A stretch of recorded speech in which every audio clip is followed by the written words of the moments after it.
vitamin D. There's good reason why vitamin D is called the sunshine vitamin. Ang pamangkot, paano ang proseso sang pag-angkon sang aton lawas sang vitamin D? Well, ang process nagasugod sa tion nga exposed ang aton panit sa sunlight dili na kag mahimo ang vitamin D gikan sa cholesterol sa aton lawas. Ang ultraviolet o kon UVB rays nga yara sa silak sang adlaw magaigo ini sa cholesterol sa aton skin cells, providing the energy for vitamin D synthesis to occur.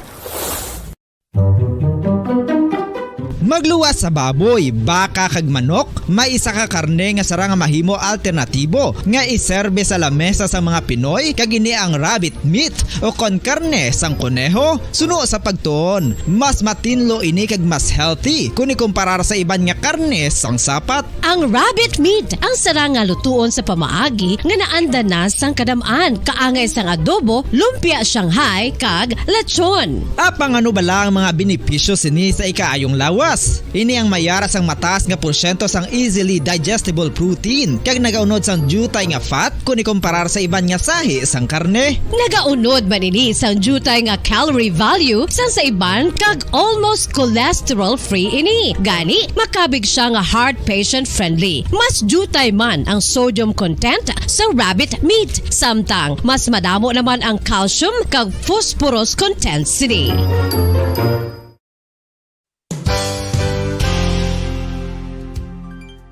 Nakaibalo-bala kamo nga ang bantugon nga simbahan sa Banwa sa Valladolid diri sa probinsya sa Negros Occidental nga ang Our Lady of Guadalupe ukon ang Nuestra Señora de Guadalupe ang mas magulang pa diin ang edad sini kung ikumparar sa amo nga banwa. Tuig 1852 sa gintukod ang kumbento kag simbahan sa Nuestra Señora de Guadalupe, walaw ka tuig antes pa man natukod nga mangin isa na kabanwa ang inubayan ang ngalan ukon pagtawag sadto sang Valladolid sang tuig 1860 sa sur nga bahin sang probinsya. Ang simbahan ang gintukod sa mga Recollect missionaries tubtub nga ginpatahong pagid ini kag ginpadako sa tong 1877 nga may baroque style nga fasad kag basic nave o kon central part sang simbahan sa pagpamuno ni Recollect priest nga si Father Carlos Ubida. Ang matahom na nga kumbento kag simbahan ang natapos antes pa man nagsugod ang pag-ibwal sang Philippine Revolution sa tong tuig 1897. Sa paglipas sang malawig nga tinuig, madamo naman nga mga renovations ang ginpadigayon sa sining nga simbahan tubtob nga natapos antes pa man mag-abot ang 20th century. Sadto ang isa sa nagapatahom sa Our Lady of Guadalupe Church,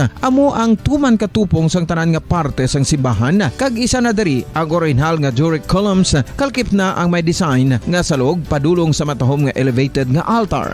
Ang dingding sang baroque style nga fasad sini nga simbahan human sa coral stones. Throughout all this, the Lady of Guadalupe Church has remained to be one of the most beautiful among all Negros churches.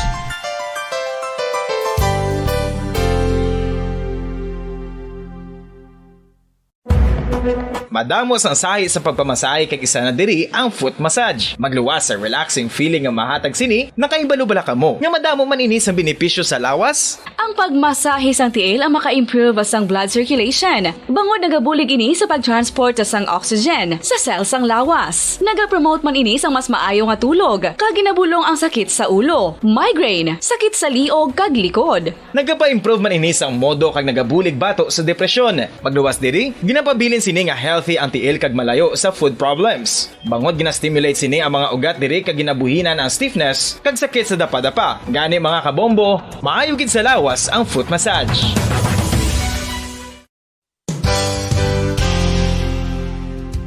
Nakahibalo-bala kamo nga ang makitaan nga dako nga konkreto nga simbahan sa sudad sang Sinay, probinsya sang Negros Occidental nga San Diego Pro Cathedral ang nahuman pagid lamang sadto sa Kawayan, Nipa, Kugon kag Amakan. Mga 246 na katuig ang nakaligan. Tuig 1736 sang gintukod ang parish sang Banwa pa lamang sadto nga Silay kag nagpatukod ini sang pinakauna man nga simbahan nga nahuman lamang sa light materials. Sa pagbulig sang administrasyon sa nagpungko santo nga Gobernador Silio nga si Alejo Severino kag sang pinakauna nga pari sa lugar nga si Padre Alijo Ignacio D. Molinas nga taga Pungsod, Espanya. Ginhingaddan ang simbahan nga San Diego Parish Church sunod sa ngalan santo sa patron sini nga si San Diego de Alcala nga isa ka Franciscan saint. Tuig 1841 sangang isa naman ka parish priest nga si Father Eusebio Locsin ang nag-initiate nga bagatukod sang mas permanente nga simbahan nga nahuman sa bato kag kahoy. Ginsuguran ini sa pagpasanyog sang atop ang galvanized iron kag iban pa nga parte sang simbahan. Apang sang nag-ibwal ang revolusyon sa tong Nobyembre 5, 1898, wala ini natapos kag naunta. Tuig 1925 na sang ang mangaranon nga sila noon kag sugar baron nga si Don Jose R. Ledesma ang nagdonar sang dako nga kwarta sa pagtukod sang dako kag bag-o nga simbahan. Ang Italian architect nga si Lucio Bernasconi amo ang nagdisenyo sang bag-o nga simbahan kag sang ulihi ginhimo pa niya ini nga modelo sang pagbalik na niya sa Italia. 1927 sang nakompleto tukod ang simbahan nga may twin bell towers base sa Romanista o kon Renaissance nga disenyo.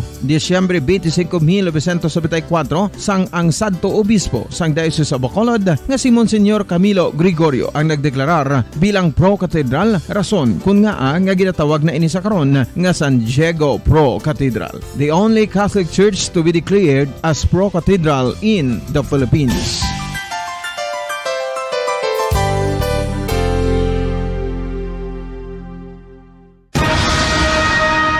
Ang pagpanipilyo ang isa sa mga pinaka-importante nga tikang. Agod mamintinar ang matinlo nga hygiene sa isa ka persona. Apang makapila bala ka beses ini ginahimo sa isa ka adlaw. Suno sa American Dental Association, ginarekomendar ang pagpanipilyo sang makaduha ka beses sa isa ka adlaw. Sunod diri, maayo ang pagpanipilyo sa aga kag sa gabi gamit ang isa ka soft brittle brush. Para sa optimum dental health, ginapahayag sang ADA ang pagpanipilyo sang 2 ka minutos kag siguraduhon nga matinloan gid ang kada ngipon. Importante man nga tinluan ang tunga sang ngipon, isa ka bes kada adlaw. Importante man nga tinluan ang gum line, bangod posible ini nga tiniran sang bakterya. Friendly advice from Bombo Radio Bacolod.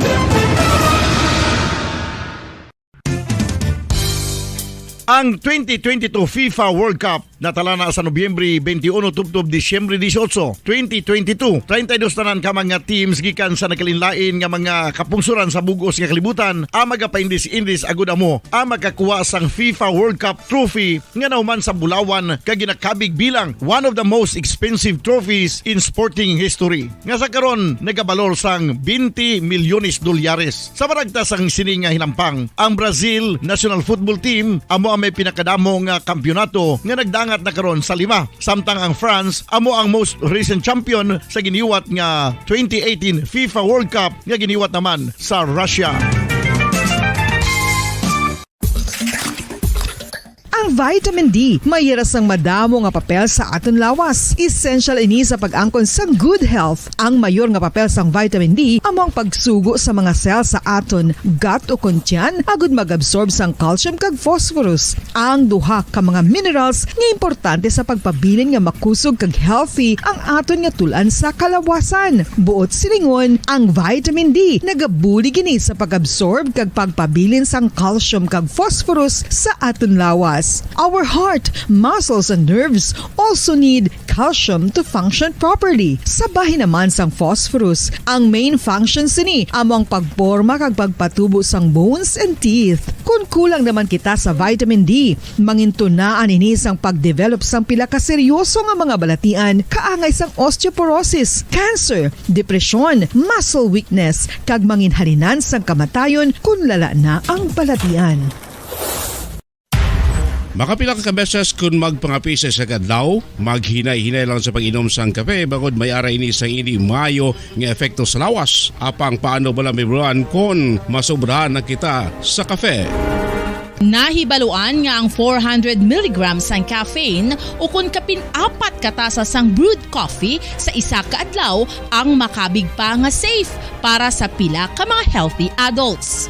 Apang dapat naman ini nga haganaganon kung makabatyag na sa mga sintomas nga nagapahibalo nga nasubrahan ka na sa kape. Ini ang ginalakipan sang pagsakit sang ulo, hindi makatulog, anxiety, kag masami nga ginanerbiyos kalakip na ang paglingin sang ulo, pagka-iritable, masami nga pagpangihi, pagpalangurog sang unod, kag pagdasig sang kuba-kuba sang dughan. Gani mga kabombo, hagan-hagan lang sa kape.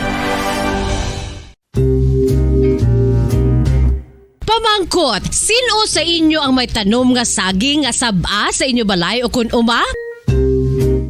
Kagkaangay sang halos kalabanan, paborito man bala ninyo ang saba nga saging? Nga wala labot pwede makaon kon fresh, luto o kon bisan hilaw, pinaagi sa pagtanok sini. Paborito ini naton nga snacks kun himuon nga banana Q, banana chips, crisp banana fritters o kun turon, namit man ini prituhon, plus ginahimo man ini bilang ketchup, banana ketchup. Kag ang luto nga saba, ginalunod ini sa mga potahe kaangay sang pochero. Yum yum! Well, sa mga utod naton dira nga hindi kumpleto ang ila adlaw kung hindi makakaon sang luto nga saging nga saba, good news! Bangod tuman kadamo gali ang makuha naton nga benepisyo sa pagkaon sang saba nga saging. Ang saging nga saba ang mahimo matawag Cardava banana. Gina-classify ini botanically bilang Musa acuminata ex balbisiana, isa ini ka hybrid cultivar nga native diri sa Pilipinas. Ginatawag man ang saba bilang praying hands. Bangod daw kaangay sang mga kamot nga nagapahamoy. Philippine Standard Time, 5 minutos na nakalipas sa taklalas 6 saga. Mayong aga syudad sang Bacolod, kabugusan nga probinsya sa Negros Occidental, bugos nga Pilipinas kag bugos sa kalibutan. Iyari naman ang pagdulong namon sa inyo sa madalalag ko bago. Mainit-init pa nga mga balita diri sa Bomba News and Views Morning Edition. Subong adlaw Lunes, Petsa 31, katapusan nga adlaw sa bulan sa Oktubre 2022. There's Christmas in the air, you can feel it everywhere. Sa aton sini Bombo Radio Philippines Christmas Countdown, mayara na lamang kita 55 dias, 55 days to go before Christmas. Makabombo na kita sa aton sining mga headlines sa balita lokal. Pagdeklarar sang state of calamity bangod sa halit sang bagyong Paeng, ginatunan sa provincial government sa Negros Occidental. Mga soldado sa Negros Occidental nga kagpila ka bahin sa Negros Oriental ginmanduan nga magbulig sa mga nabahaan. Mangingisda naman nga na missing sa kawayan kadungan sang bagyong Paeng wala pagihapon nakitaan. Bagyong Paeng wala nagbilin sang bisan isa ka-casualty sa Bacolod suno sa CDR Remo. Balita naman, national numero sang patay bangod sa kay bagyong Paeng, nagsaka na sa 80. 31 pa ang missing. DSWD nagpasalig nga nakapadala na sila sang bulig sa mga naapektuhan sang bagyong Paeng. Balor sang halit sang bagyong Paeng sa sektor sang agrikultura nagdangat na sa malapit 50 milyones pesos. Balita international, numero sang patay sa Halloween party stampede sa Seoul, South Korea nagsaka na sa 153. Malapit 70 ka mga tao patay matapos nagkulaps ang pedestrian bridge sa India. Balita naman, espesyal King Cobra nga nadula sa aquarium sa Sweden nagmatumato balik sa sining nga kurong. Sa balita sa negosyo, presyo sang diesel maganubo buwas sa aga. Presyo sang gasolina mahimo nga maganubo o kon magapabilin. Balita sa inampang Tokyo Olympics silver medalist Nesty Peticio kag Carlo Paalam nagapanguna sa Philippine national team sa ASBC Asian Elite Boxing Championships 2022. Sa balita sa entertainment, singer nga si Sarah Geronimo naghingyo sang pasaylo sa iya mga ginikanan. Philippine Standard Time, 9 minutos na nakalipas sa takna alas 6 sa aga mga kabombo. Kagkaroon lito na kita sa mga detalye na sa ito nagapaunang nga mga balita lokal. Upod sa inyo sining nga mga tagbalita. Bombo Zaldi Foro de Second Tagbombo Jazz de Jesus Madrigal. Una kita sa mga detalye na sa ito nagapaunang nga balita lokal. Ginatunan pa sang gobernador sang probinsya sa Negros Occidental kung magadeklarar sa state of calamity sa probinsya. Kasunod sang halit ay gituga sang bagyong Paeng. Sa interview sang Bombo Radio Bacolod kay Negros Occidental Governor Eugenio Jose Bong Lacson. Santo sa breakdown na ginhatag sa Office of the Provincial Agriculturist ang halit sang bagyo sa crops nga gilakipan sang humay kautanon ang nagdangat sa 26 milyones ka pesos. 14 ka mga local government units kag 81 ka mga barangay analitan kung sa diin 1,219 ka mga mangunguma ang apektado kag 1,132 ang total land area. Sunod sa kay Governor Lacson sa mga balay naman nga naguba bangon sa nasabit nga bagyo nagdangat sa 157 ka mga balay ang apektado kung sa diin 36 ang totally damaged kag 126 ang partially damaged. Ini ang record sa 8 ka mga LGUs ka 27 ka mga kabarangayan. Samtang nagdagat naman sa 8,962 ka pamilya o kung 37,253 ka mga individual ang apektuhan sa bagyong Paeng. Apang sunod sa gobernador ang mga apektado nga pumuluyo nga nagpabilin sa evacuation center ang ginabugusan sa 2,157 ka pamilya ukon 8,251 ka mga individual. Samtang iban nga mga apektado nga nagtiner sa tagsa ka mahimata ang nagdangat sa 5,013 ka pamilya ukon 24,287 ka mga individual. Sunod sa gobernador, may man sa reported nga kabugusan nga 140 ka mga livestock nga napektuhan sa bagyo kag 837,440 pesos ang balor sa ginbilin nga kalitan samtang 30,000 pesos naman ang balor sa ginbilin nga kalitan sa infrastructure sa bilog nga probinsya. Ginalauman sa gobernador nga magpabilin sa 140 lamang ka mga kasapatan sa bilog nga sa bahin sang probinsya analitan sang bagyo. Lantawon man ni Governor Lacson kung ang mga rice farmers analitan sang bagyo sa probinsya ang insured sa bahin sang farm o kung naila sini nga mga uma kagasuno pa sa gobernador, may mo ngay padayon sa maini ang paghatag sa apektado nga mga mangunguma sang 2,000 pesos per hectare. Tuptop sa 3 hectares nga ginatalauma. Agon nga makaumpisa liwat sa pagtanom ang mga mangunguma. Sa livestock naman, magapadayon sa paghatag sang baktin ang probinsya sa apektado nga swine raisers na binagid ang yara sa backyard. Inatag man sa gobernador nga ang ginahimo sa karon sang probinsya amo ang augmentation sa bulig nga ginatag sa LGUs sa maapektado nga residente. Nagapadayon man sa karon ang assessment sa probinsya sa epekto sang bagyong Paeng sa kabugusan nga Negros Occidental. As far as OPA is concerned, ang report nila, ang mga damaged crops na rice and vegetables, no? Involved in it 14 LGUs with a total of 81 barangays. Ang total number of farmers affected to date is 1,219. Ang total area is 1,132. Estimated value as of today is 26 million. Kabay sa pagpahig ni Negros Occidental Governor Eugenio Sebong Lacson. Samtang ginmobilize man sa pamunuan sa 303rd Infantry Brigade sa Philippine Army ang mga soldado sa Negros Occidental kag pila ka bahin sa Negros Oriental agud yung magpatigayon sang humanitarian assistance sa mga naapektuhan sang pagbaha bangod sa mga pag-ulan dala sang bagyong Paeng. Sa interview sang Bombo Radyo Bacolod kay Brigadier General Inocencio Pasaporte, commander sa 303rd Infantry Brigade sa Philippine Army, nagbulig ang mga soldado sa pagpa-evacuate sa mga nabahaan kay nagpatigayon man sang humanitarian assistance sa mga evacuee sa sentro sang syudad sang Himamaylan. Sunod kay Pasaporte sa bilog naman nga probinsya. Mayara man sang effort ang 79th IB sa Philippine Army sa pagbulig sa mga nabahaan bangod sa ulan nga dala ni bagyong Paeng sa Northern Negros, 62nd IB sa Central Negros, kasubong man ang 64th IB sa Banwa sang Isabela bangod nga nagsaka man ang level sang tubig. Ginmobilize man ang reservice sa pagrepack sang food items para sa mga evacuees nga napektuhan sang makusog nga ulan dala ni bagyong Paeng. Ang atong tropa, no, sa ginugan tungod nga may kusog ang ulan, may mga pagbaha man, and then may mga konting flash flood. So nagbulig man ang atong tropa dito, no, and aftermath niya, na-mobilize man nato, no, for humanitarian assistance, especially sa mga evacuees, no, nga ara dito sa may sentro sa Gihungan City. No, Babilog na probinsya, may mga effort na atong 79 sa North Negros, ara man 62 natin sa may Central Negros area, rig aton 94, sa Isabela, ara man tong aton tropa, no, tungod medyo nagtaas ng tubig.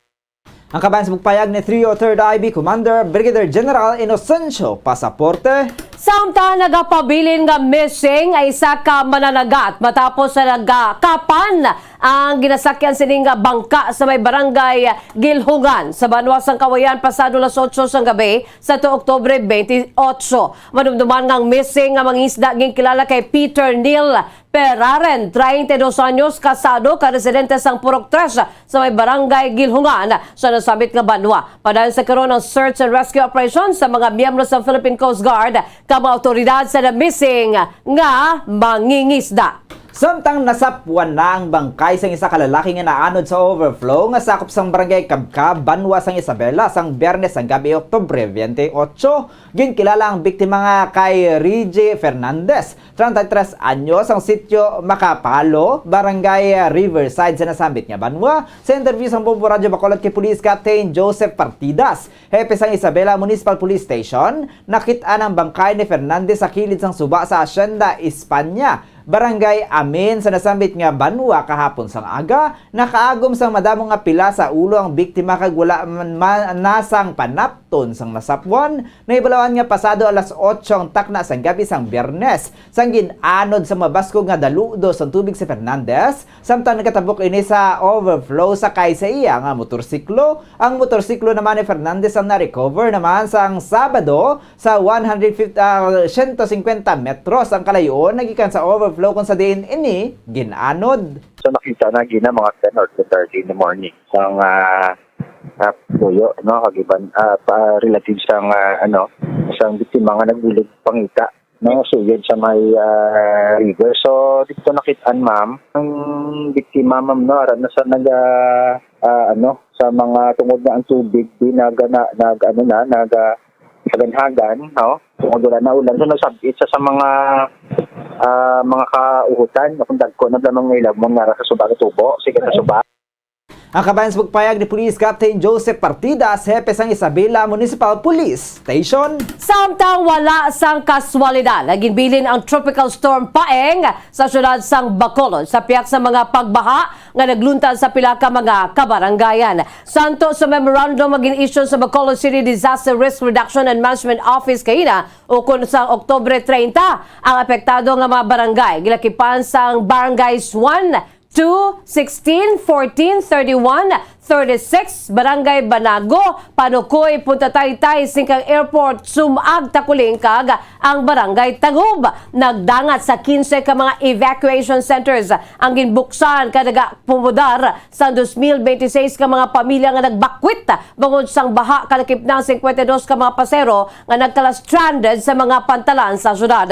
Kabugusan nga 7,074 ka mga food packs kag donasyon gikan sa DSSD, DRRMO kag Negros Occidental Filipino-Chinese Amity Club ang ginpanagtag. Ang mga stranded passengers ang tigay naman nga makatabok matapos nga nagbalik na ang biyahe. Samtang ang Bacolod City Police Office ang nagbantay sa seguridad kaya nagpabilin sang peace and order sa mga evacuation centers. Samtang ginbawian sang kabuhi ang isa ka pulis nga ginaaligar natiruhan ang iyang kaugalingon sa Purok Punay, Barangay Mansilingan, syudad sa Bacolod kahapon, Oktubre 30. Ginkilala ang biktima nga si Patrolman Val Yansing, 24 anyos, residente sa nasambit nga lugar. Sa interview sang Bombo Radyo Bacolod kay Police Captain Elmer Bonilla, Station Commander sa Bacolod Police Station 7, nakabati sang isa kalupok ang iloy ni Yansing gani gintuktok sini ang kwarto sang biktima apang wala ini nagasabat. Nagdesisyon ang pamilya nga mag-coordinate sa Police Station 7 kag sang ginpadulungan sa mga kapulisan, ginpuwersa nga mabuksan ang kwarto sang biktima kag nakita nga ini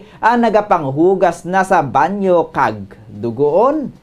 Nakita sa sulod sang kwarto nga nagahimo si Yansing sang iya nga pagkabutang para kuntani siya nga augmentation sa Ibi Magalona Municipal Police Station sa piyesta minatay sang aksidente nga naglupok ang armas nga iyang nilakaputan. Ginpegman ni Bonilla si Yansing ang ginpadala pa sa Bacolod gindala pa sa Bacolod Adventist Medical Center apang siya ang ginbawian sang kabuhi. Nakuha sa lugar sa insidente ang isa ka caliber 45 pistol nga armas luthang. Ginalantaw nga motibo sa insidente amo ang ginatinluan sang biktima ang armas luthang kag aksidente nga naglupok. Gin-request man ni Bonilla nga ipaidalam sa paraffin test ang biktima samtang armas naman sini ang ipaidalom naman sa ballistic examination. Nagapadayon sa karon ng investigasyon sa mga kapulisan agud nga matumod ang natabo antes magluntad ang insidente. Tintry ni rescue sa atong kapulisan nga gindala sa may Tamsino kay ti wala man siya ning nakatindog pa kag dagpuko. Galing lang kay dugo na ni siya. So pag-abot dito sa ospital gin tagaan man siya sang kwan immediate medical attention sang mga attending physician dito. Galing lang kay lately sinibla nga hapon. Ang declared ni sa iyang attending physician nga patay na. Ang kabasbog payag ni Police Captain Elmer Bonilla, Station Commander sa Bacolod Police Station 7. Sa anong kinapusan nga balita lokal, wala pa natumod ang matutun nga identity sa katapos ang New People's Army kung NPA nga napatay sa enkwentro sa tunga sa 67th Infantry Brigade sa Philippine Army o kung 62nd Infantry Brigade sa Philippine Army kag Central Negros 1 sa CPP-NPA sa syudad sa Gihulngan, Negros Oriental sa Sabado. Sa interview sa Bombo Radio Bacolod kay Brigadier General Inocencio Pasaporte, ang commander sa 303rd Infantry Brigade sa Philippine Army ang napatay nga katapos sa New People's Army ang inisyal gikilala kay Ka Raymond, miyembro sa Central Negros 1 sa CPP-NPA kaya nagapaydaron sa 20 tubtob 30 anyos. Suno kay Pasaporte, may nagluntan nga enkwentro sa tunga sang tropa sa gobyerno sa Sabado. Kasunod sang nabaton nga informasyon nagikan sa mga pumuluyo nga temporaryo nga nag-evacuate bangon sa mamunog o kon pagbunok sang ulan kag may nagluntad sa magagmay nga pagbaha. Gin-report naman sa mga evacuees nga mayara sang presensya sa mga armadong grupo sa may barangay Planas sa nasamit nga syudad. Kasunod naman sa nagluntad nga enkwentro, nagpalalagyuman ang mga rebelde. Sunod kay Pasaporte, mayara sa isa pa ka enkwentro ang nagluntad las 9 na ang takna sang gabi. Sang Sabado sa tunga sang tropa sa gobyerno kag makawala nga grupo sa may barangay Buenavista sa nasamit nga syudad kag kahapon Domingo sang aga matapos ang padigayon nga scouring operation sang militar, may nakita na may nga bangkay sa napatay nga NPA. Gipahig naman sa 303rd IB Commander nga may nakuha ang mga soldado sa nasabit nga lugar nga duha ka backpacks, duha ka radyo, ka isa ka 12-gauge shotgun, isa ka caliber o kon 45 caliber pistol, ang may mga personal nga pagkabutang kag sobresibo nga mga dokumento. Sunod sa kay Pasaporte, makitaan man sa encounter site ang madamo nga tinulo sang dugo o kon blood stains. Kahapon sang aga, nag-coordinate ang tropa sa 62nd Infantry sa LCAC sa syudad sang Gihulngan kasubong man sa CDRRMO sa nasamit nga syudad agud nga ma-retrieve ang bangkay kag ma-identify. Sunod dirigin papanawag naman ang bangkay sang NPA agud nga matumod kun ano ang iya sini nga matuntun nga identity matapos nga mapalabot sa pamilya sini ang natabo sa iya. Initial Ka Raymond ang identity niya, hindi pa man Raymond. Between 15 to 30 per initial edad niya, and wala na ang initial information regarding to sa patay ng plate. Kaya expect namon na panaog na ang bangkay para ma-properly identify kag mapalabot sa pamilya niya. Kabay sa pagpahag ni 303rd IB Commander Brigadier General Inocencio Pasaporte. Philippine Standard Time, 23 minutos na nakalipas sa taklalas 6 sa mga kabombo. Kamoy ato mga kaundan sa ato nagapangunang nga mga balita lokal. Sabay naman sa mga kaundan, mga detalye sa ato nagapangunang nga mga balita national, international kalkip ng aton sining weather update.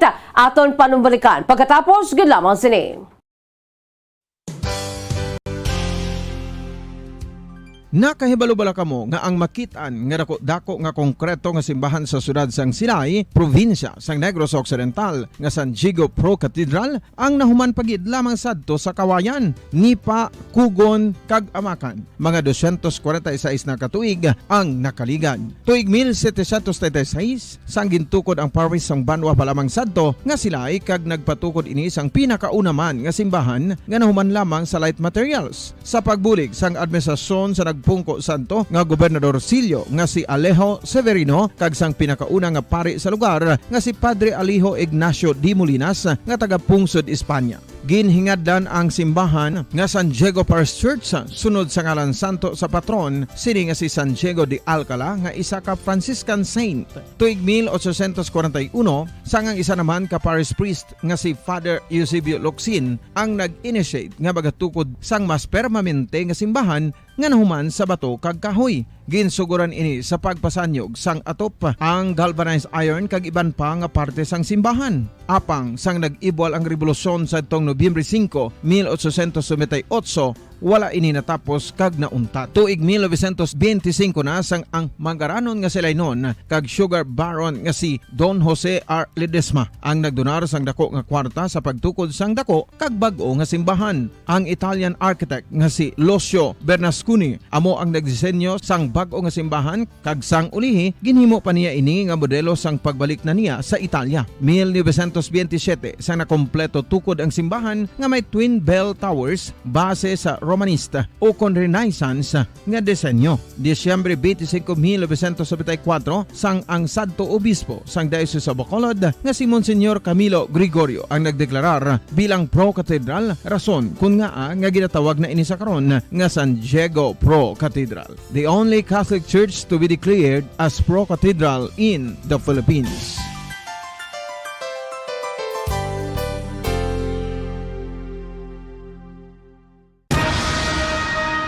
Ang pagpanipilyo ang isa sa mga pinaka-importante nga tikang. Agod mamintinar ang matinlo nga hygiene sa isa ka persona. Apang makapilabala ka beses ini ginahimo sa isa ka adlaw.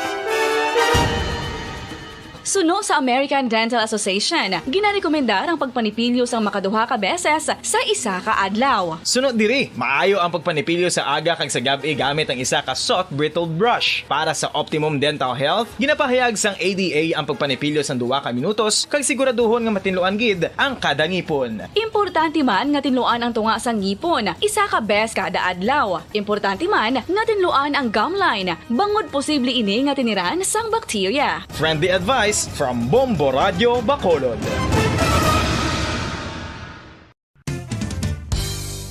Ang 2022 FIFA World Cup natala na sa Nobyembre 21 tubtob Disyembre 18, 2022. 32 tanan ka mga teams gikan sa nakalinlain nga mga kapungsuran sa bugos nga kalibutan ang magapaindis-indis agud amo ang makakuha sang FIFA World Cup trophy nga nahuman sa Bulawan kag ginakabig bilang one of the most expensive trophies in sporting history. Nga sa karon nagabalor sang 20 milyones dolyares. Sa maragtas sang sini nga hinampang, ang Brazil National Football Team amo ang may pinakadamo nga kampyonato nga nagdang at nakaroon sa 5. Samtang ang France amo ang most recent champion sa giniwat nga 2018 FIFA World Cup nga giniwat naman sa Russia.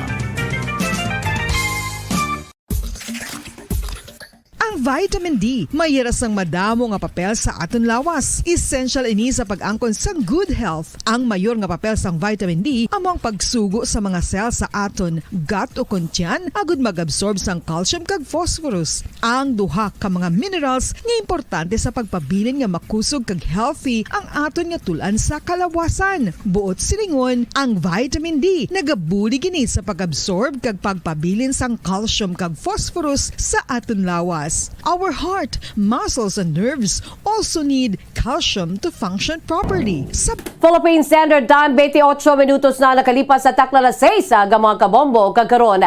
Lito na kita sa mga dugang nga mga balita. Una kita sa lakat sang panahon. Sa aton sining weather update mga kabombo, kamusta? Yan na karon sa aton siniya nga Bombo Weather Center si Bombo Gracelyn Lubaton. Bombo Gracelyn, come in!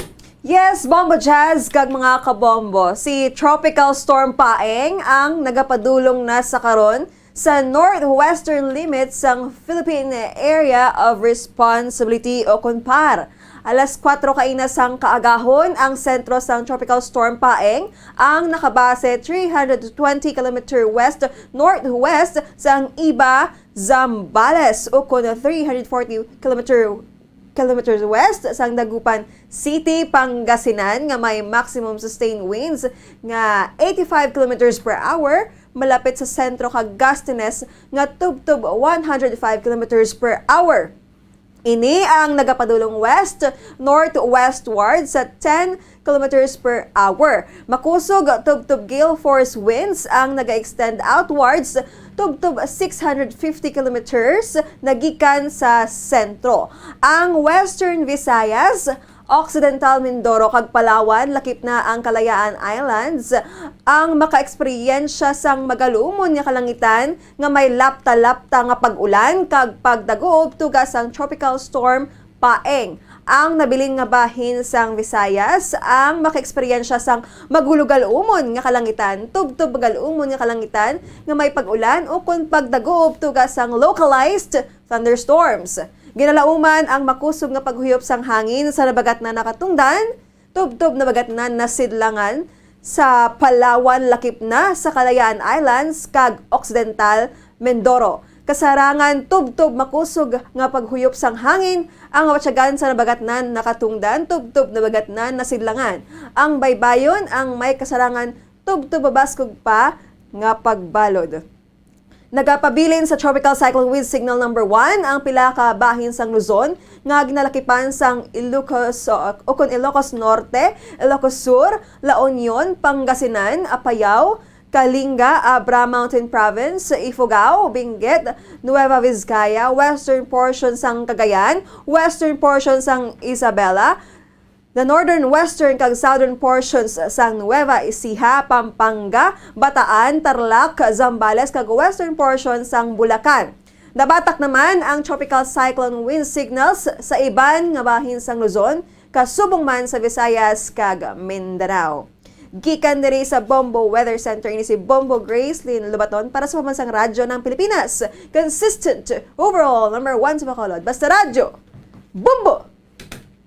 Philippine Standard Time, 30 minutos na nakalipas sa takna alas 6 sa aga mga kabombo. Kag amoy adto ang pinaka-latest nga weather update. Karon, lito na kita sa mga detalye na sa ato nagapuna nga balita national.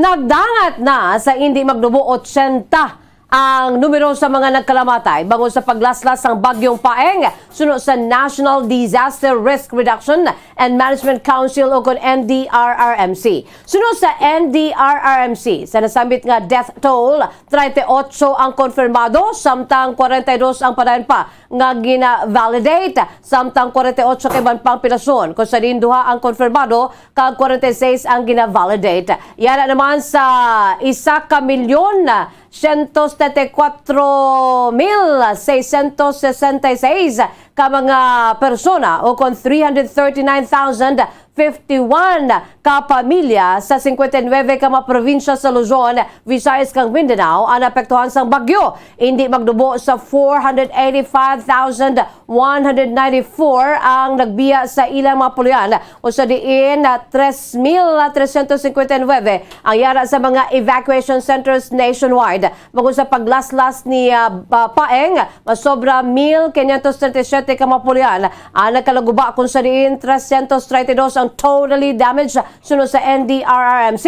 Kapi naman sa 82,628 ka mga individual ang nag-evacuate preemptively sa 12 ka mga rehiyon. 72 ka mga syudad kang munisipalidad ang gipaidalong sa state of calamity sa duha ka mga kaprobinsyahanan. Ginreport naman sa NDRRMC nga 45 ka mga areas ang nakaangkon sa problema sa bayan sa communication lines. Samtang 285 ka mga flights ang nakanselar kahapon bangod kay bagyong Paeng. Samtang nagpasalig si Social Welfare Secretary Erwin Tulfo sa mga naapektuhan sang bagyong Paeng nga nagapadulong na ang bulig matapos nga inikag ang iban pa nga ranking officials ang nagpatigayan sang aerial inspection sa Cavite kag mga kaingod nga probinsya agud niya checkero ng impact sang bagyo. Suno man sa DSWD Chief si President Ferdinand Bongbong Marcos Jr. nagpangayo na sang updates tuoy sa delivery sa mga bulig samtang ginalauman nga magasugod subong adlaw tubtob sa Nobyembre 1 ang provision sang cash assistance sa mga may balay nga nagkalaguba bangod sa bagyo. Suno kay Tulfo, ang mga pondo ang magagikan sa Assistance to Individual in Crisis Situation o kon AICS program sang ahensya. Sunod diri ang ginahulat sa mga pumuluyo nga assistance para sa mga individuals in crisis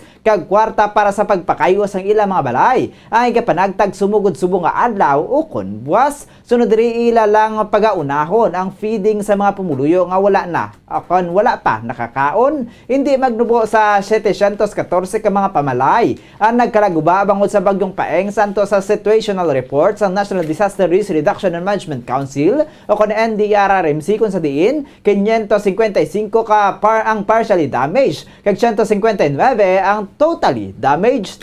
Samtang nagsaka na sa 49.5 54 million pesos. Ang balor sang halit nga gituga ni Bagyong Paeng sa bahin sang agrikultura diri sa Pungsod, Pilipinas sunod sa Department of Agriculture. Sa bulletin nagipagwa sa Disaster Risk Reduction and Management Operations so kung sa bahin sang CDR o DRRMO Center sang DA kapon hindi magdubo sa 1,949 hectares sang agricultural area sa Luzon, kag Western Visayas ang nagkalapektuhan. Ang volume sa production loss sa ginabanta naman nga yara sa 2,543 metric tons kag 1,949 hectares sa bahin sa agricultural area sa Mimaropa, Bicol, kag Western Visayas kung sa rin 762 ka mga mangunguma ang apektado. Alabanan sa mga nalita na yara sa rice sector nga nagdangat sa 47.25 million pesos kag ginsundan sa high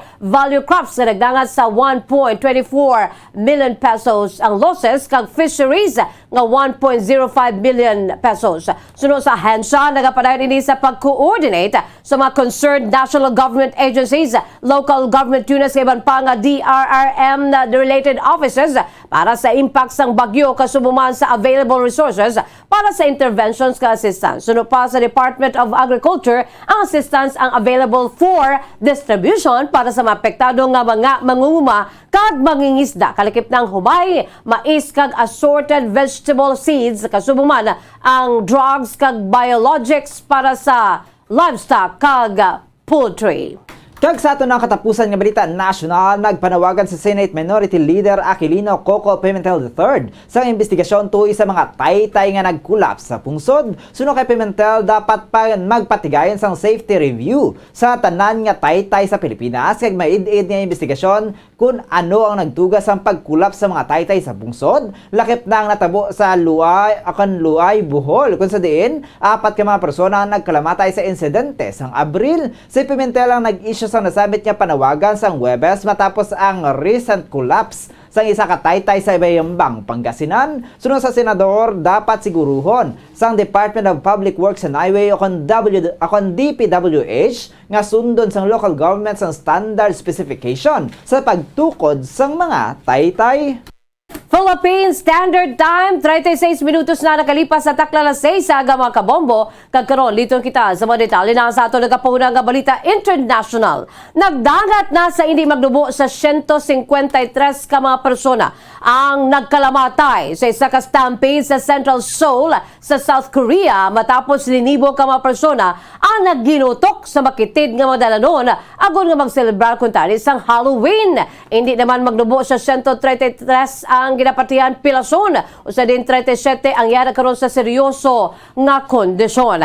Ginakangawaan sa mga opisyales nga posible pa nga magasaka ang death toll. Kalabanan sa mga nagkalamatay o kung napilasan ang mga teenagers o kung mayara sa mga edad nga 20s. Ang pang-idaron, sunod sa kay Choi Song-byum, ang hepe sang Yongsan Fire Department sang Seoul. Ang fatalities, ang gilakipan sa 26 ka mga foreign nationals, nagikan sa 15 ka nagkailain nga mga kapungsunan. Ginabanta naman sa 100,000 ka mga persona nagtipon sa Itaewon para sa pinakadako kung tani nga Halloween festivities, humalin sa nagsugod ang pandemic. Kahapon, nagdeklara sa bahin sa national mourning ang presidente sa South Korea nga si Yoon Suk-yeol. Makita naman nga madamo sa mga tumalambong ang nagasuksok sang masks kag Halloween costumes. Pahig sa mga witnesses, nagkinagamo ang mga taulas 10:20 sang gabi. Sunod sa kay Choi, may mga nagkalatumba kag dako ang numero sang casualties o sa rin kanamuan sa mga napatay ang malapit sa nightclub. Madamo naman sa mga biktima lunsay mga babae nga nagaedad 20 anyos pasaka samtang ang mga foreigners ang nagikan naman sa pungsod China, Iran, Uzbekistan kag Norway. Adugang pa ni Choi nga bangod sa padayon nga pag dinaguso sa mga tawo sa puno nga eskinita. Ang mga nagkalatumba nga yara sa babaw ang nadagdagan palaog ukon na dugangan rason agud nga madamo sa mga nagkalapilpilan sa idalom.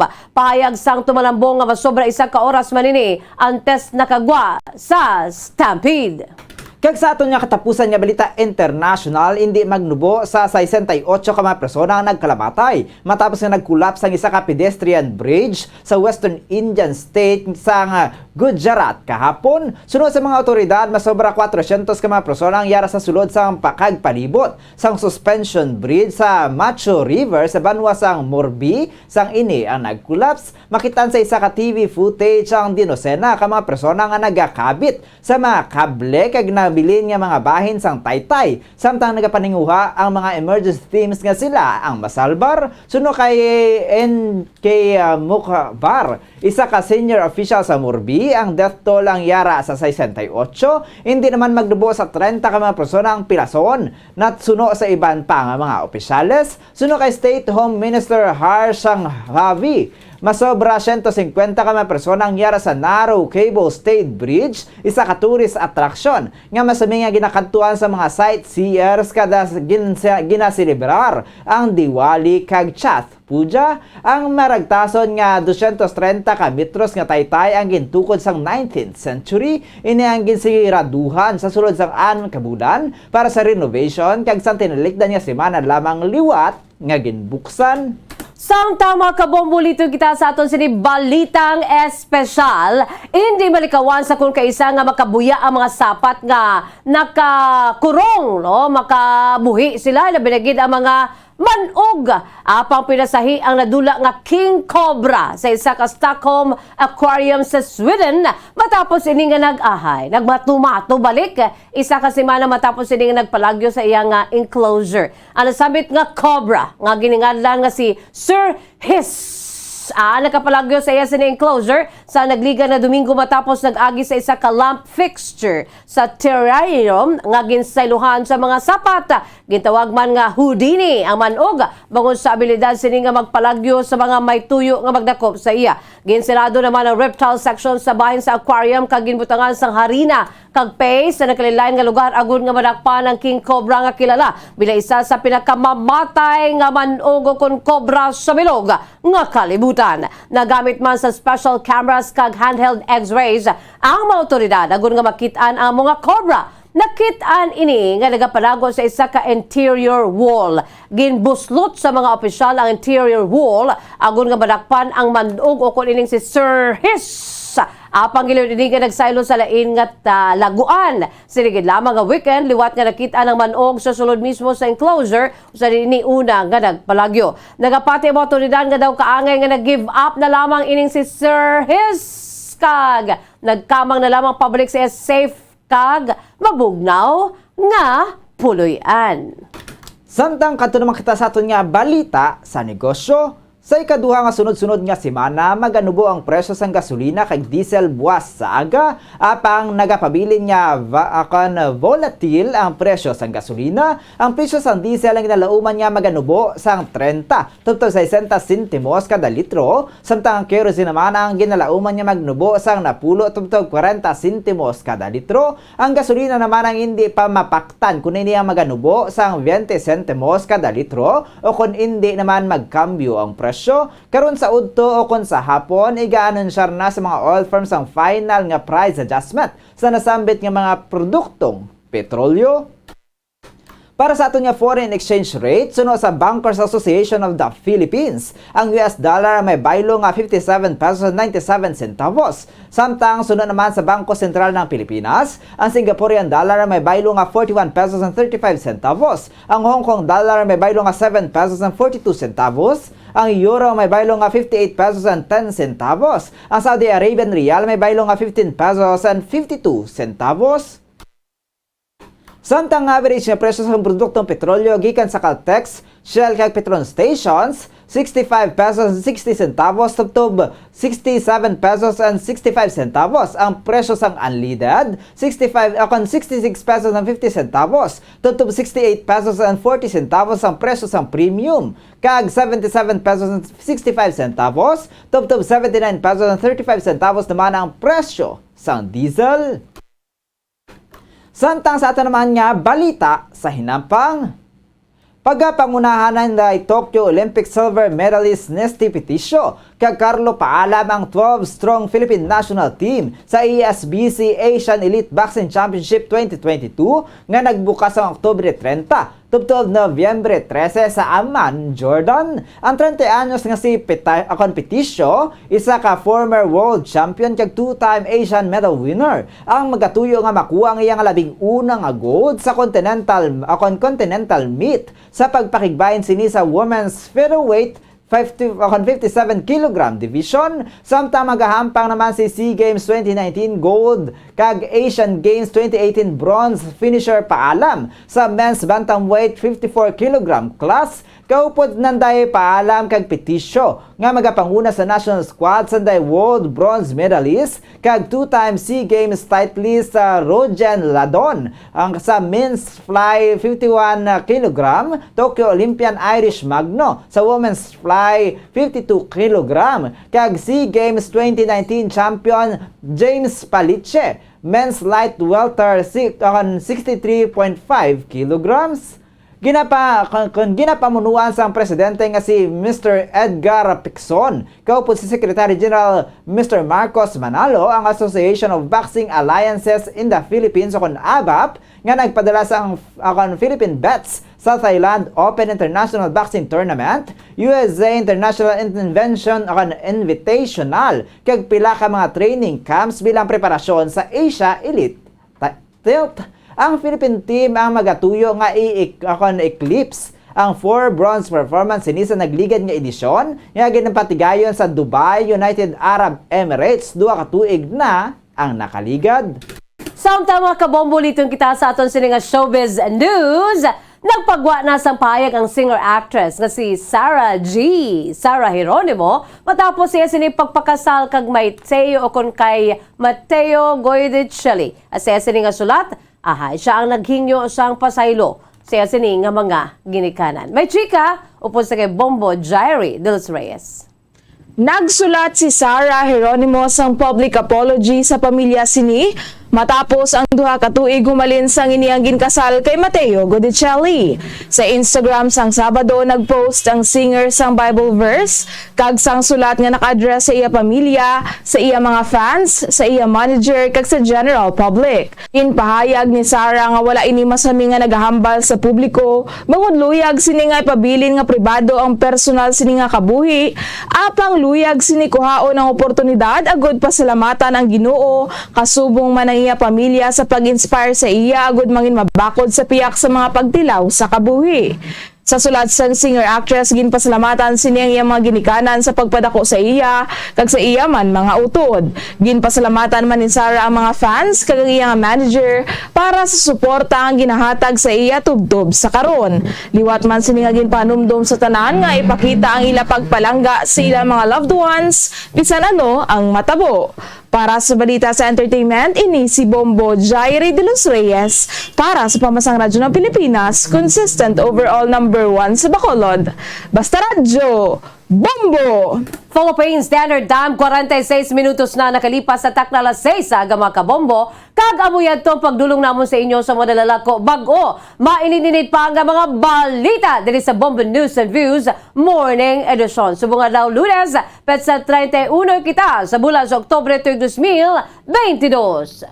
There's Christmas in the air, you can feel it everywhere. Sa aton sining Bombo Radio Philippines Christmas Countdown, mayara na lamang kita 55 dias, 55 days to go before Christmas.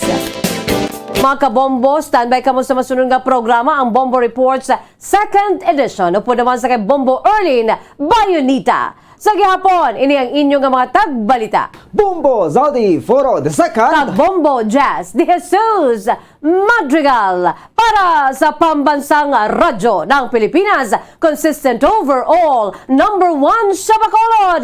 Basta Radyo Bombo! Sabay naman sa aton siningan news analysis sige padala sa aton maukon nga tagpalamati pagkabasaw ni Bombo Daniel Lecciones. Ang aton siningan news analysis may tigulo Dunang Manggad. Daw hindi mapatihan ang dala ni Paing nga kalitan. Halos isa kasimana ang pabubo sang ulan, tubig nagalawas sa mga kasubaan nga gintunaan sang landslide sa mga kabukiran. Luzon, Visayas kag Mindanao, madalom nga tubi imo makita nga daw nagaanaw. Nagdala sa dako nga kalitan, labi na gid sa palangabuyan sang aton nga mga kauturan. Sa social media imo makitaan, ang pagsinggit imo mabatian, nagapangabay nga sila ang buligan kay ginanod na sang baha ang ila nga mga puluyan. Kabay pa ini nga mga hitabo, pagpanumdum sang aton malain nga ginahimo, dunang manggad nga gintuga sa makaako, dapat naton tanitipigan kag amligan, agud wala na sang matabo sa palabuton nga mga kalalataan. Ang ini nga panguna-una ang pananawa na ginpadala ni Leo Seralbo sang Barangay Mansilingan, Bacolod City.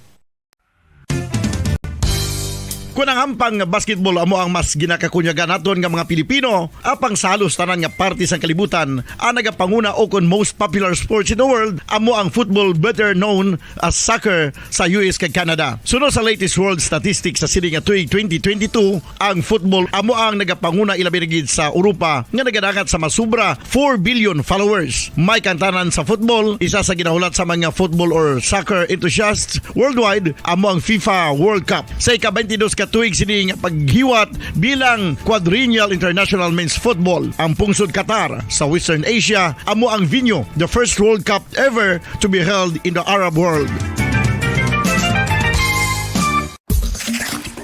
Ang magpainit-init sa silaksang adlaw sa aga ang makadulot sa kaayuhan sang aton ikaayong lawas. Suno sa madugay na nga pagtuon sa mga researchers worldwide, kalakip na diri ang American Academic Medical Center nga Mayo Clinic. Ila na pamatudan nga ang sun o kung si Haring Adlaw amugid ang best source sang vitamin D. There's good reason why vitamin D is called the sunshine vitamin. Ang pamangkot, paano ang proseso sang pag-angkon sang aton lawas sang vitamin D? Well, ang process nagasugod sa tion nga exposed ang aton panit sa sunlight, dili na kag mahimo ang vitamin D gikan sa cholesterol sa aton lawas. Ang ultraviolet o kon UVB rays nga yara sa silak sang adlaw magaigo ini sa cholesterol sa aton skin cells, providing the energy for vitamin D synthesis to occur. Magluwas sa baboy, baka kag manok, may isa ka karne nga sarang mahimo alternatibo nga iserbe sa lamesa sa mga Pinoy kag ini ang rabbit meat o kon karne sang kuneho. Suno sa pagtuon, mas matinlo ini kag mas healthy kung ikumparar sa iban nga karne sang sapat. Ang rabbit meat ang sarang nga lutuon sa pamaagi nga naanda na sang kadamaan, kaangay sang adobo, lumpia Shanghai kag lechon. Apang ano bala ang mga benepisyo sini sa ikaayong lawas? Ini ang mayara sang mataas nga porsyento sang easily digestible protein kag nagaunod sang jutay nga fat kung ikumparar sa iban nga sahi sang karne. Nagaunod man ini sang jutay nga calorie value sang sa iban kag almost cholesterol free ini. Gani makabig siya nga heart patient friendly. Mas jutay man ang sodium content sa rabbit meat, samtang mas madamo naman ang calcium kag phosphorus content sini.